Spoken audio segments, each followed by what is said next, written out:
বৃহত্তৰ বুঢ়ীদিহিং মৌজাটো সমষ্টি পুনৰ্নিৰ্ধাৰণৰ পিছতেই যেহেতু ডিগবৈ বিধানসভা সমষ্টিত অন্তৰ্ভুক্ত হৈছিল বুঢ়ীদিহিং মৌজাৰ 6খনকৈ পঞ্চায়ত ডিগবৈ সমষ্টিত অন্তৰ্ভুক্ত হোৱাৰ পাছত যেহেতু এতিয়া পঞ্চায়ত পুনৰ্গঠন আৰু খণ্ড উন্নয়ন কাৰ্যালয়ৰ যি পুনৰ্গঠন প্ৰক্ৰিয়া সেয়া যেহেতু কিছুদিনৰ পিছতে সেইখিনি পূৰ্ণতা প্ৰকাশ পাব আৰু কিছু ঠাইত খণ্ড উন্নয়ন যি কাৰ্যালয় আছে সেইসমূহ বিলুপ্ত হ'ব আৰু নতুনকৈ কিছু সমষ্টিত হওক বা ঠাইত হওক নতুনকৈ খণ্ড উন্নয়ন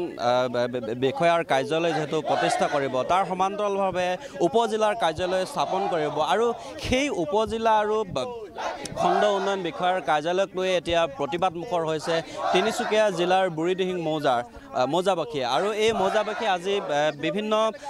দল সংগঠন যুৱ সংঘ মহিলা সমিতিৰ উদ্যোগত তিনিচুকীয়া জিলা আয়ুক্তৰ কাৰ্যালয় আৰু জিলা পৰিষদৰ কাৰ্যালয়ৰ সন্মুখত তেওঁলোকে মটৰচাইকেলেৰে ৰেলী কৰি আহি বিক্ষোভ প্ৰদৰ্শন কৰিছে ইয়াত বিভিন্ন দল সংগঠনৰ যুৱ সংঘ মহিলা সমিতিৰ উদ্যোগত আজি এই আন্দোলন তিনিচুকীয়া জিলা উপায়ুক্ত কাৰ্যালয়ত কৰা পৰিলক্ষিত হৈছে তেওঁলোকৰ এটাই দাবী যে বুঢ়ীদিহিং মৌজাত উন্নয়ন আৰু প্ৰগতিৰ বাবে বুঢ়ীদিহিং মৌজাৰ যি উন্নয়ন প্ৰক্ৰিয়া সেয়া ত্বৰান্বিত কৰিবৰ কাৰণে এটা উন্নয়ন খণ্ডৰ কাৰ্যালয় অতিকে প্ৰয়োজন গতিকে এই দাবীক লৈ আজি এই বিভিন্ন দল সংগঠনে আন্দোলন কৰিবলৈ তেওঁলোকে আহিছে মৰাণ ছাত্ৰ সন্থাৰ এগৰাকী বিষয়ববী আছে মই আপোনাৰ ওচৰলৈ আহিছোঁ যে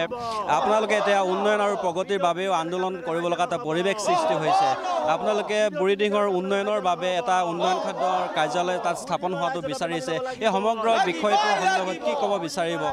হয় আসলতে আমি প্ৰথমতে ক'ব লাগিব যে বুঢ়ীদিহিংবাসী হিচাপে আমি আসলতে যথেষ্ট ক্ষোভিত হৈছোঁ যে অতিকৈ গম পাইছোঁ যে ডিগবৈ সমষ্টিলৈ এটা জিলাৰ উপজিলাৰ কাৰ্যালয় আৰু এটা খণ্ড উন্নয়ন কাৰ্যালয় আহিছে তো আমি আমাৰ বিধায়ক চুৰেণ ফুকন ডাঙৰীয়াক বাৰম্বাৰ জনাইছোঁ যে বুঢ়ীদিহিঙত আমাক খণ্ড উন্নয়ন কাৰ্যালয়টো লাগে আৰু ইয়াৰ আগতেও 2016 চনত যেতিয়া বৰ্তমানৰ মুখ্যমন্ত্ৰী হিমন্ত বিশ্ব শৰ্মাৰ আমাৰ ঋতু কঠালগুৰিলৈ আহিছিলে তেতিয়া তেখেতে এটা স্পষ্টকৈ ঘোষণা কৰিছিলে যে বুঢ়ীদিহিঙত এটা খণ্ড উন্নয়ন কাৰ্যালয় প্ৰদান কৰা হ'ব তাৰপিছতো সৰ্বানন্দ সোণোৱাল মুখ্যমন্ত্ৰী হৈ থকা সময়ত বালিজানলৈ আহিছিল আৰু সেই বালিজানলৈ আহোঁতেও যে বুঢ়ীদিহিং মৌজাত এটা খণ্ড উন্নয়ন কাৰ্যালয় স্থাপন কৰা হ'ব বুলি তেখেতে ঘোষণা কৰি থৈ গৈছিল কিন্তু অতি শেহতীয়াকৈ যেতিয়া এটা খণ্ড উন্নয়ন কাৰ্যালয় ডিগবৈ সমষ্টিলৈ আহিছে বুলি আমি গম পাওঁ আৰু তাৰ বাবে যেতিয়া আমি চুৰেণ ফুকনৰ ওচৰলৈ যাওঁ বা বিভিন্নজনৰ আমি ওচৰলৈ ৰাজনীতি বিষয়াৰ ওচৰলৈ যাওঁ তেতিয়া কিন্তু সিহঁতে আমাক সকলোখিনি কথা নুশুনিছে আমাক কেৱল সিহঁতে যে ৰাজনৈতিক প্ৰতিশ্ৰুতিয়ে প্ৰদান কৰিছে এনেকুৱা ধৰণৰ অনুভৱ হৈছে তো গতিকে আমি আজি এই প্ৰতিবাদী কাৰ্যসূচী সমগ্ৰ বুঢ়ীদিহিং ৰাইজে কৰিছোঁ আজি বুঢ়ীদিহিং ৰাইজৰ বুঢ়ীদিহিং দল সংগঠন